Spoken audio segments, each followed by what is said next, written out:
ವನದಲ್ಲಿ ರಂಗಣ್ಣ ಇದ್ದ. ಒಂದಿನಾನು ಕಟ್ಟಿಗೆ ಕಡಿಯಾತಿದ್ದ. ಅವನು ಜೀವನ ಸಾಕಿದ್ದ. ಒಂದಿನ ಕೆರೆಗೆ ಹೊಕ್ಕ್ಯಾನೆ. ಅಲ್ಲಿ ಒಣಗಿದ ಮರ ಇರ್ತತೆ. ಒಣಗಿದ ಮರ ಗಿಡ ಹಾಕ್ತಾನೆ.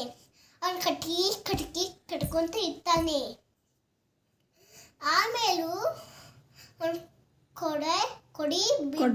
ಕೊಡ್ಲಿ ಬಿದ್ಬಿಡತ್ತೆ ಕೆರೆಯಾಗೆ. ಆಮೇಲೆ ಜೋರ್ ಅಲ್ಕೊಂಡು ಕುಂತಾತೇನಿ. ನಾನು ಹೆಂಗೆ ಜೀವನ ಸಾಕಲಿ ಅಂತ ಯೋಚನೆ ಮಾಡ್ಕೊಂಡಿದ್ದ.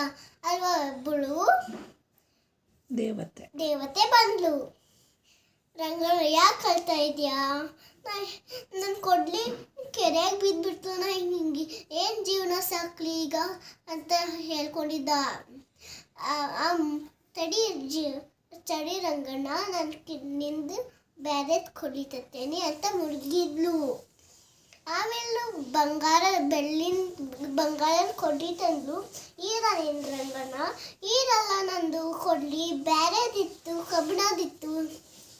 ಮತ್ತೆ ಮುಳುಗಿದ್ ಹೋದ್ಲು.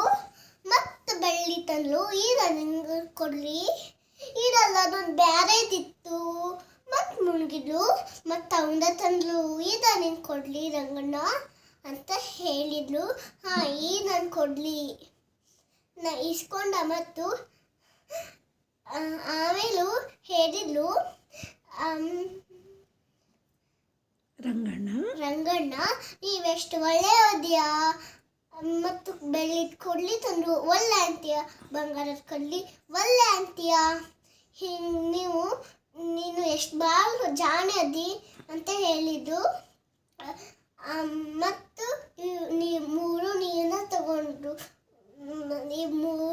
ತಗೋ ರಂಗಣ್ಣ ಅಂತ ಹೇಳಿ ಕೊಟ್ಲು. ಆಮೇಲೂ ಆಶೀರ್ವಾದ ಮಾಡಿ ಹೋಗ್ಬಿಟ್ಲು. ಈ ಕತೆ ನೀತಿ ಯಾವಾಗಲೂ ಕರೆ ಹೇಳಬೇಕು. ನಿಜ ಹೇಳಬೇಕು. Thank you.